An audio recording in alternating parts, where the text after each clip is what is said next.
Okay, the article is called The Talented Mr. Kravitz from Esquire magazine.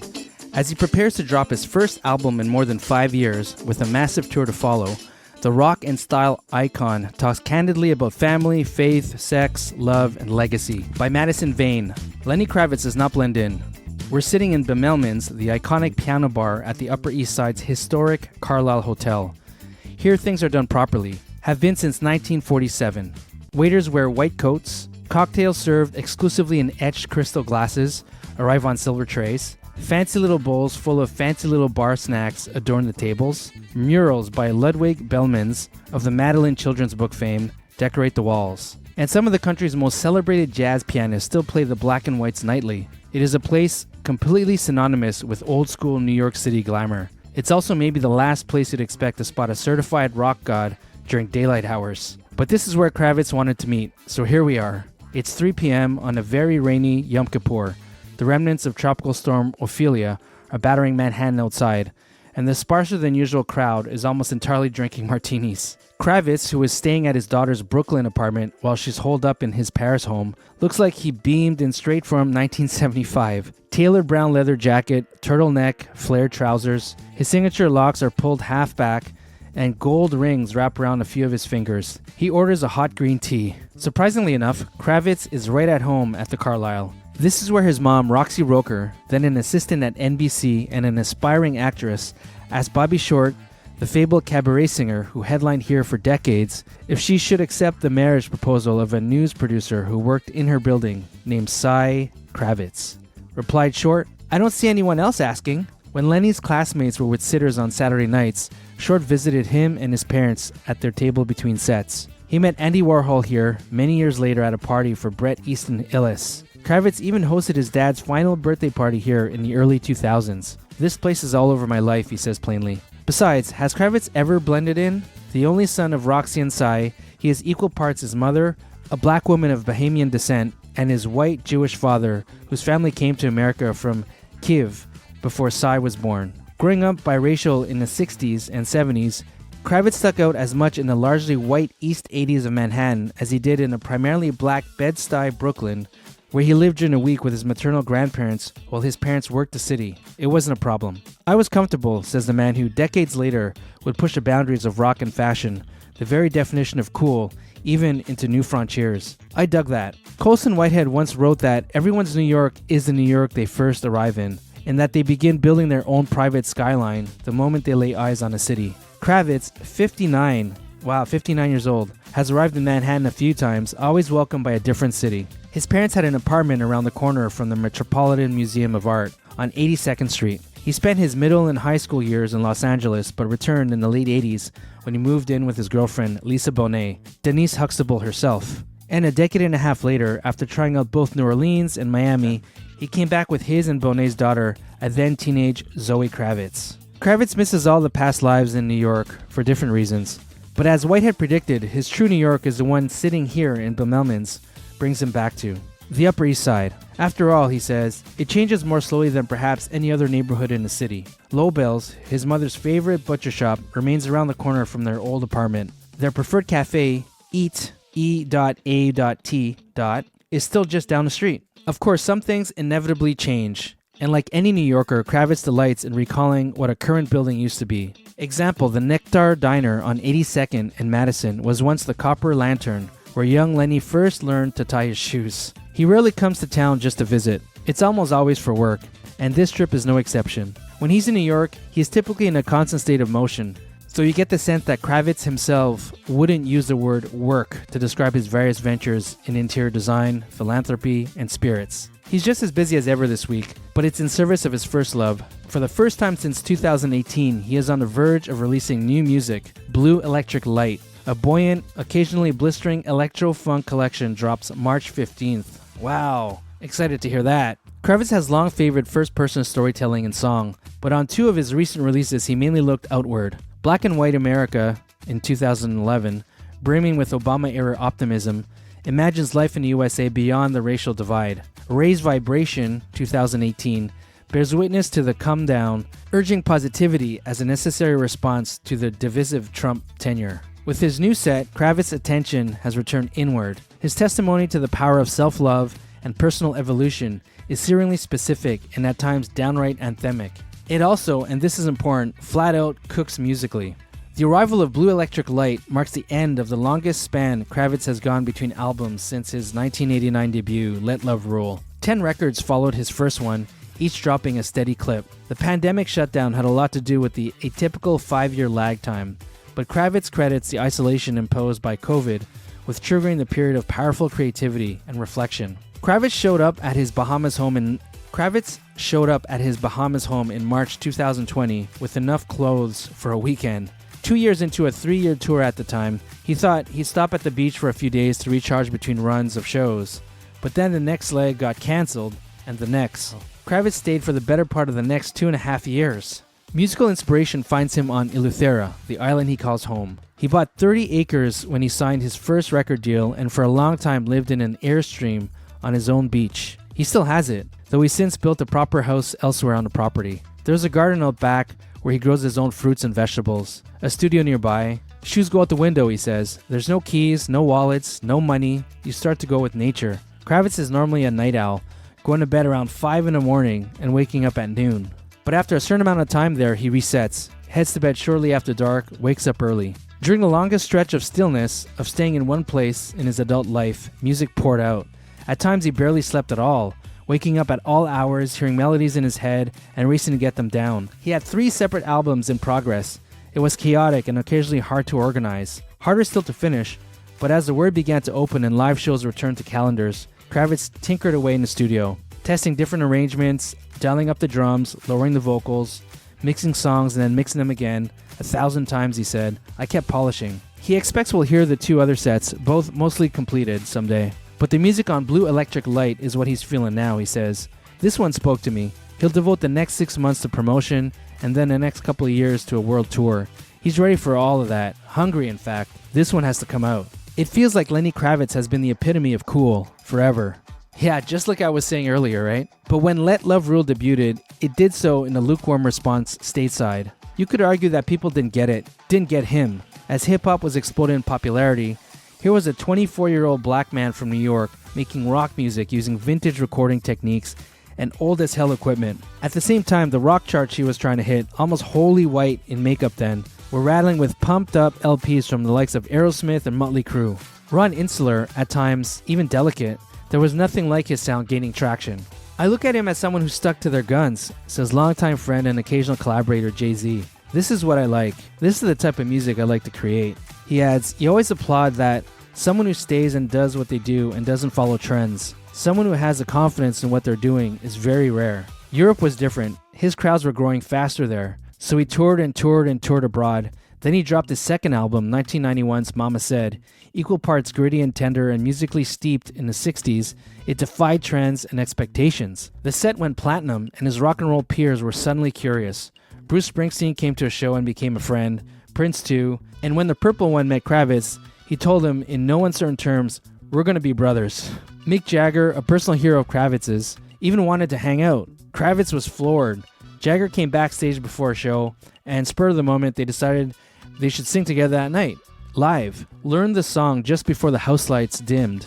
Afterward, Jagger went to Kravitz's hotel, and the two spent the night talking and toking up. I saved that roach for like 10 years, Kravitz says. What happened to it then? I was out of weed and smoked it, he replies, laughing. But even after his next 2 albums, Are You Gonna Go My Way 1993, whose title track became a pop culture statement, and Circus 1995 did better and then better again, cracking the top 20 and then the top 10 of the all-genre Billboard 200 albums chart. Kravitz struggled to be taken seriously by the rock critic establishment. Maybe it wasn't that they didn't get it, maybe it was that they didn't want him to have it. There was this one article that, at the time, said, if Lenny Kravitz were white, he would be the next savior of rock and roll, he recalls. Instead, reviews dragged him for relying too heavily on his influences, accused him of lacking originality, of doing a Led Zeppelin impression as if Zeppelin never ripped off anybody. I got a lot of negativity thrown at me by all these older white men who weren't going to let me have that position, he says calmly. They still aren't. 40 million records sold, 4 Best Male Vocal Performance Grammys in a row,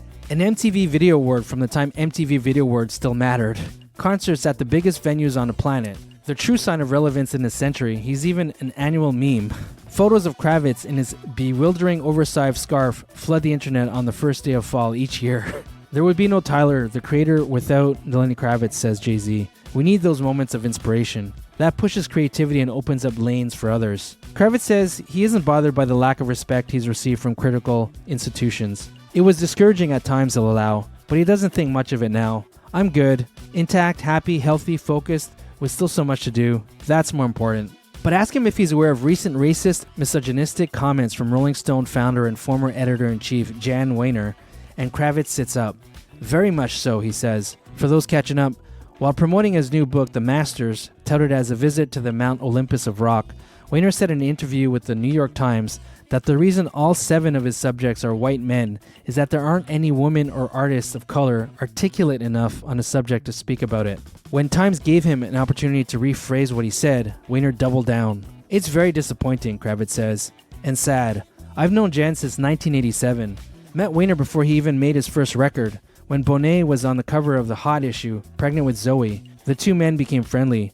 I've been to his house, in his life. He's had Wenner's ex-wife and their children. His son Gus is the current CEO of Rolling Stone, down to the Bahamas. Now it's Kravitz's turn to double down. I was disappointed. I was very disappointed. It's not just a personal connection that hurts. The statement alone, even if you just heard about the man yesterday, was appalling and embarrassing, Kravitz says, and just wrong. Those old reviews make a bit more sense when you read those comments, I suggest. His one-word answer, yes. Kravitz is more mystified, though, by how he's been treated by black entertainment and culture outlets. Take Vibe magazine, which features a who's who of black artists in its pages when it began publishing in 1993, but waited almost a decade to put Kravitz on the cover. And it wasn't just Vibe. To this day, I've not been invited to a BET thing or a Source Awards thing, he says.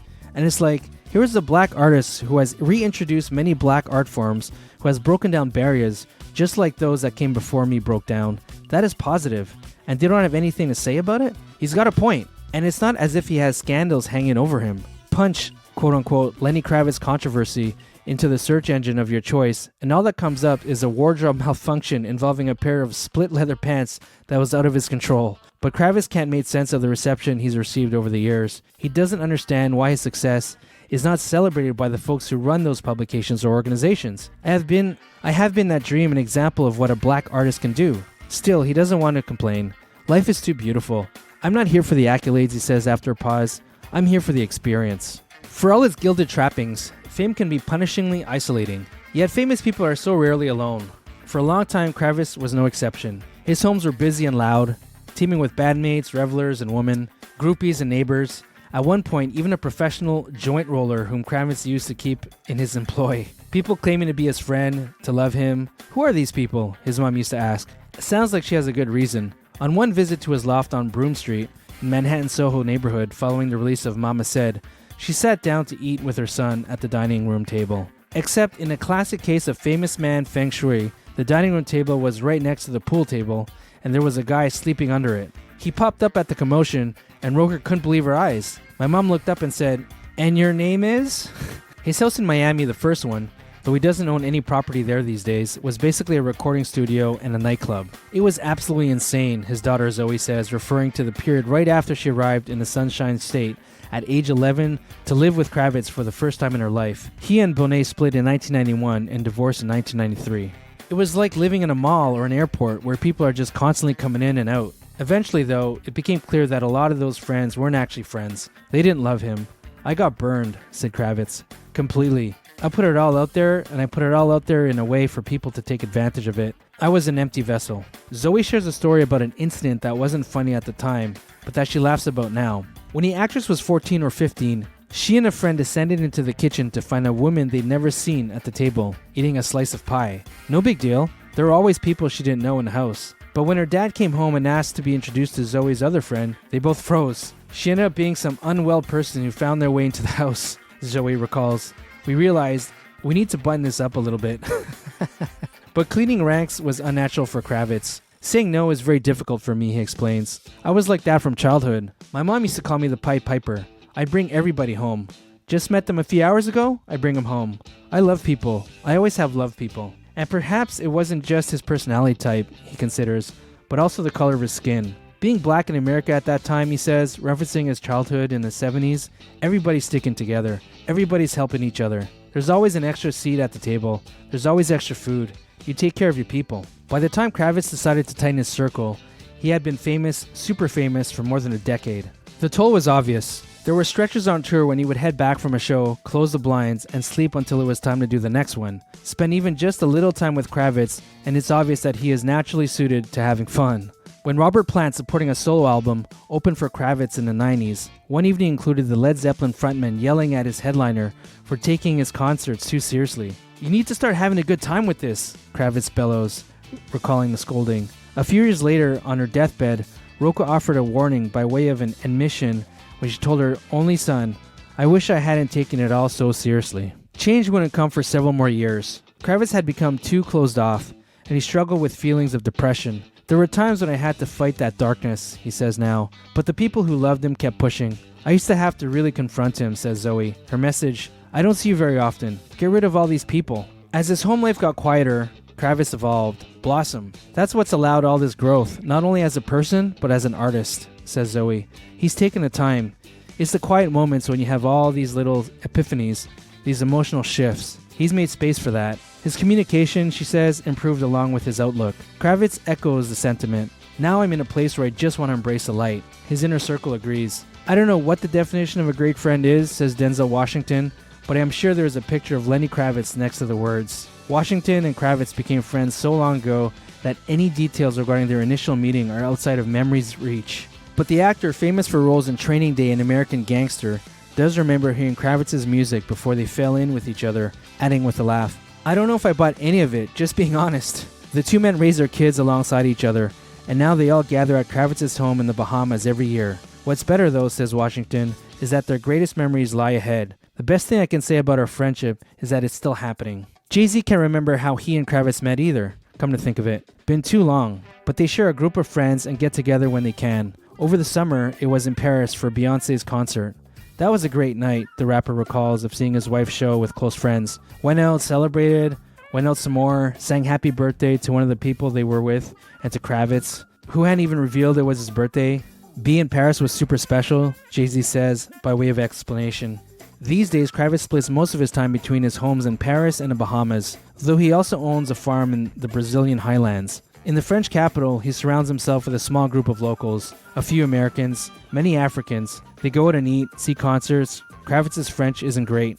"I get by," he says. He loves the ballet and the opera, the fashion, and just feeling the energy of the city. When he wakes up each afternoon, he figures out what he wants to create that day. Often it's music. Other times it's design work with his firm, Kravitz Design, which has transformed a slew of high-end homes as well as a Manhattan apartment complex since opening in 2003. It may be photography.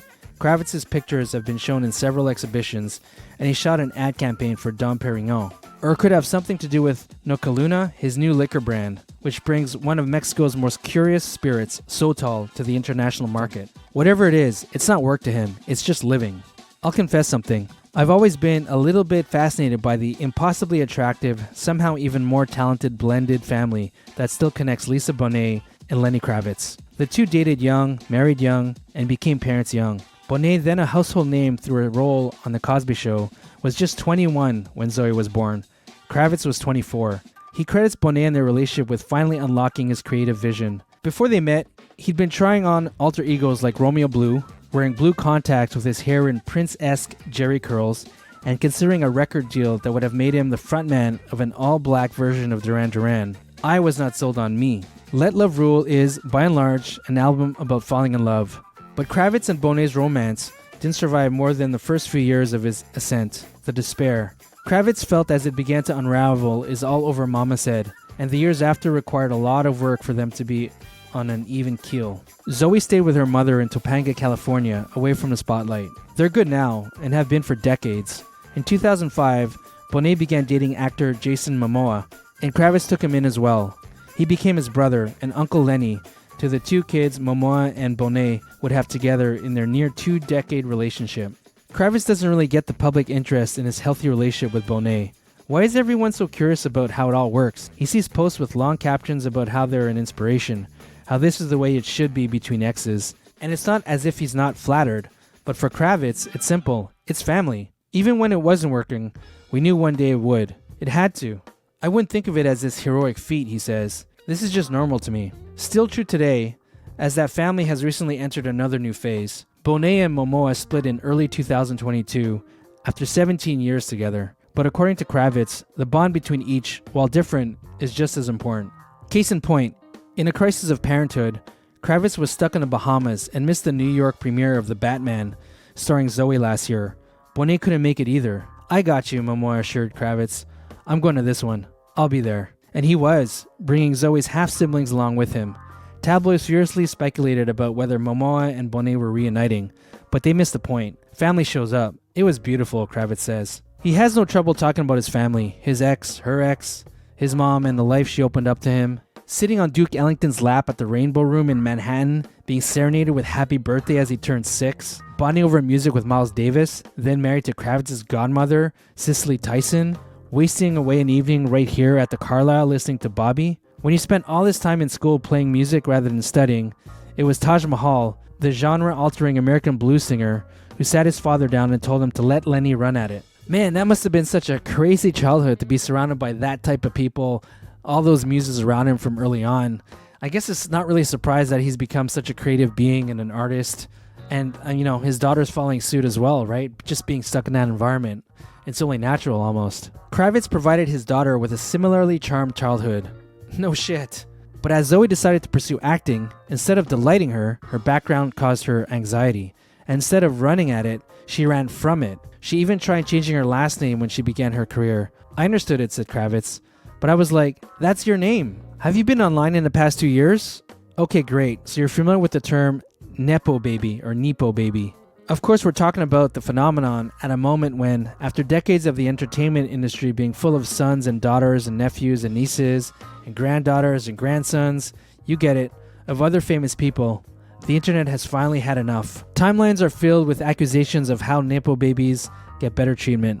The term has become a slur. When New York Magazine did a story on the subject, it included a picture of Zoe on the cover.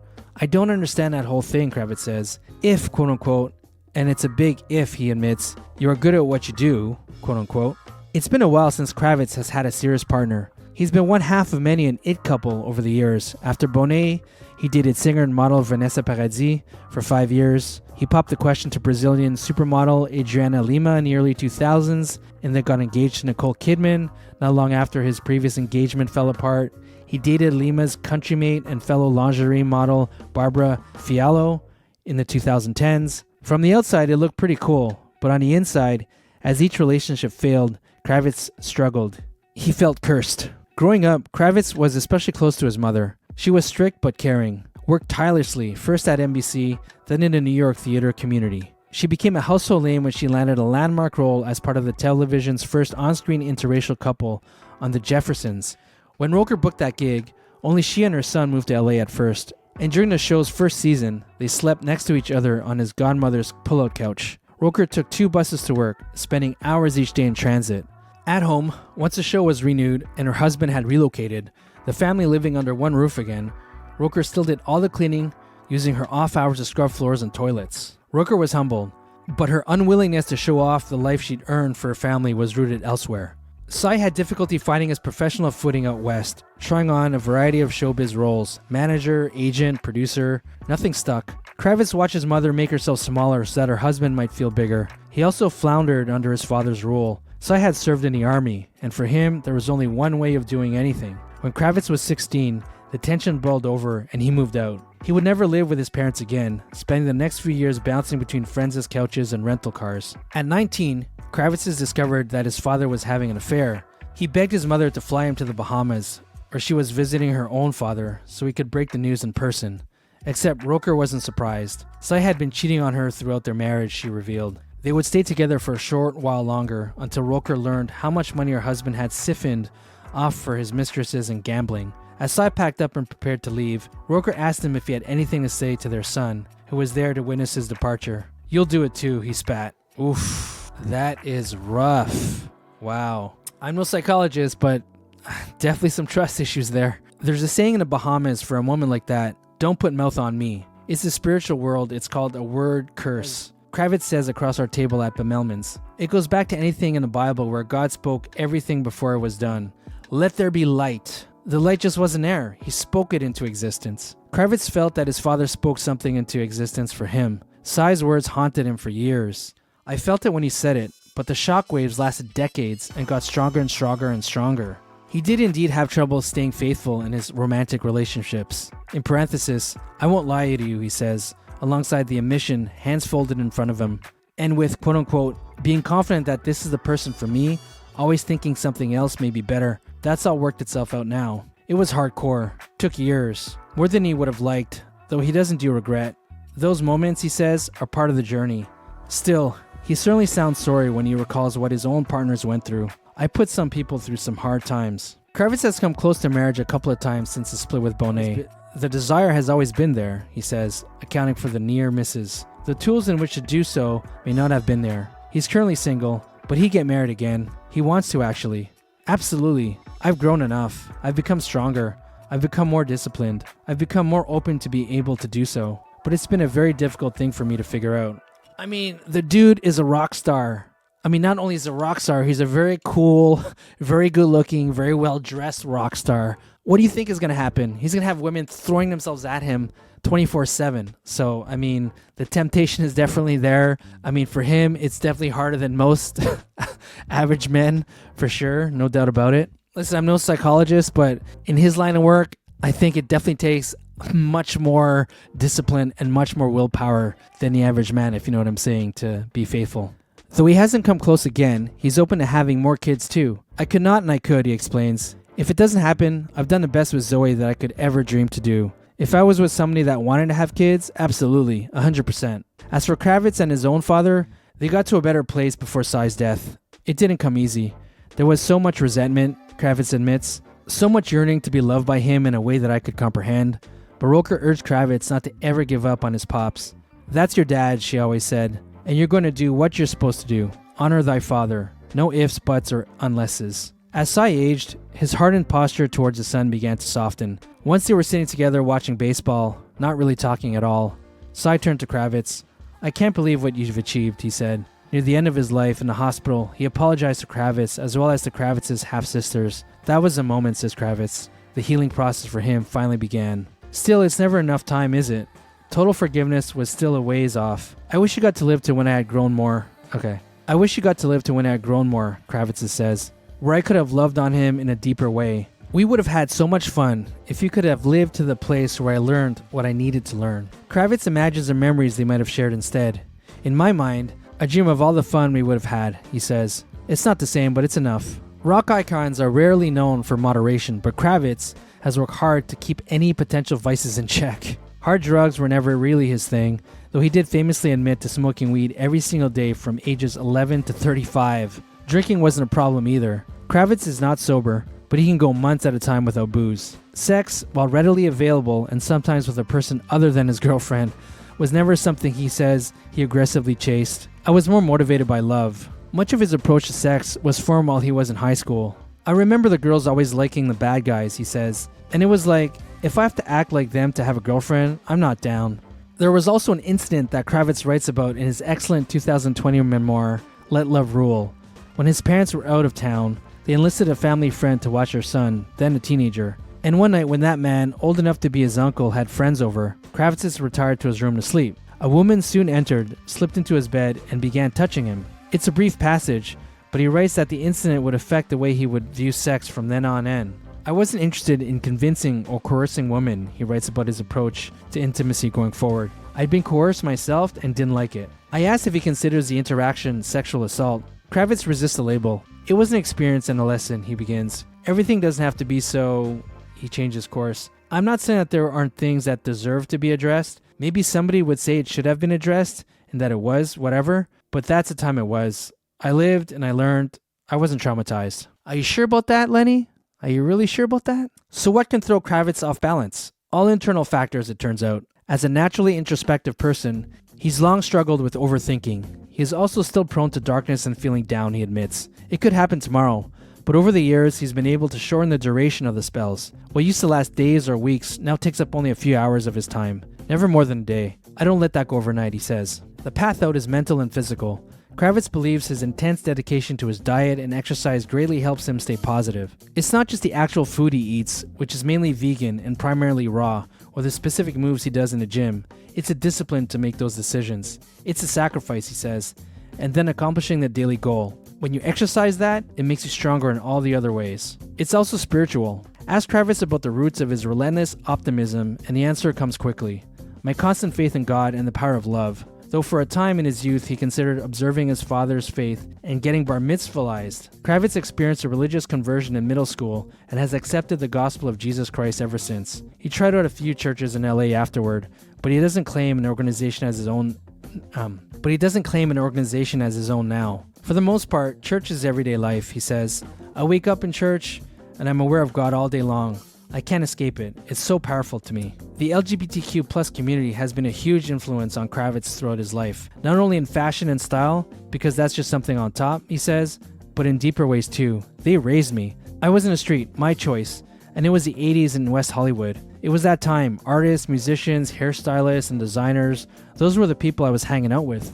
I wanted to be around the creatives, and most of the people I met were from that community. They took him in, and he says, protected me, educated me, fed me. Kravitz doesn't deny that organized religion has been awful to the community he loves. They aren't the only ones who have had the good word weaponized against them. He is quick to remind me. The Ku Klux Klan themselves were reading out of the Bible, he says. And as he figures, and history surely supports, people will always use Jesus Christ to back something up that's got nothing to do with how Jesus Christ would handle a situation. That's a reality that changes his relationship only with church, not God, says Kravitz. Denzel Washington, the son of Pentecostal minister and now a self-proclaimed man of God, finds inspiration in Kravitz's relationship with his divine. I read the daily word every day, he says, and the word for today, I tore the piece of paper out, so maybe I was supposed to read some of it to you, is inspire. I've just asked if he could speak to what role faith plays in his relationship with Kravitz, and Washington reads me the entry in reply. I give thanks to those who have helped me spiritually, as I reflect on those teachers and wise guys who've inspired me along my spiritual journey. I prayerfully center each one in the love and light of God, remembering the ways they supported and encouraged me. These radiant souls nurtured my spiritual growth. I don't know if that's an answer to your question, he says, but that's my answer. Lenny Kravitz looks like he just woke up. It's 1 p.m. the following Wednesday, and he's in Miami. We're on Zoom, and Kravitz is in bed, wearing a silvery sheer tank top. He's there for only a second, as he seems to reconsider his background, quickly moving to the kitchen of wherever he is staying. After a few minutes, he makes an espresso. When we were parted the week before, Kravitz was heading straight to his dentist's office to discuss plans to their annual dental mission in the Bahamas. The next day, he had a big photo shoot, hours, and then jetted off to Florida to film a new music video. Somewhere along the way, he also dropped the video for Blue Electric Light's lead single, TK421. Why did that song get tapped to go first? Kravitz played the unreleased LP for a couple of friends. You know them as Bono and The Edge of U2, and they were insistent. They even texted me days later saying, you really need to come out with that one first. It's a glamorous sprint of events, sure, but also kind of a grind. And at this point in Kravitz's life, totally optional, at least financially. When artists could still make money off selling records, he sold a hell of a lot of them. He lives in an 8-bedroom townhouse in Paris. That farm in Brazil, it's 1,000 acres. There's a Bahamas place too, of course. I suggest as much, and Kravitz shrugs, but Jay-Z gets what I'm saying. There was a point early on that I was like, how is this guy so sick? Like, what's going on? Just his lifestyle. He's like a Renaissance man, living between Paris and New York. And then I remember that he writes and produces. There's no one else in the process. I remember thinking how extraordinarily talented he is. And then I remember thinking, wow, those publishing checks. He could probably take a break if he wanted. But what is that? Kravitz says in response. You know what I mean? What drives me is a creative. It's not just something to do. It's the thing to do. His raison d'être. The most grueling extension of his creativity is, without a doubt, touring. 34 years in, Kravitz knows what it takes to prepare for years on the road. Your life is that. Once tickets go on sale, he says, your whole life is centered around being able to do those 2.5 hours every night. So you don't hang out, you don't smoke, you don't drink, you don't talk a lot, you've got to get your sleep. You have to want to do it, in other words. You have to need to do it. It doesn't just happen, Kravitz cautions. But he won't stop anytime soon. He's built his entire existence around being able to do it. And there's a Bahamian phrase for that as well. If you love it, let it kill you. Well, alright, there's the article. I hope you enjoyed it. I don't know about you, but I'm super looking forward to March 15th when his album comes out. Truthfully, I haven't gone to Lenny Kravitz's latest albums as much as I did in the past, but I'm looking forward to this one, especially after reading this article, just to see what he's up to and see if his sound has changed at all. All right, if I brought you value, like and subscribe, and I'll see you in the next episode.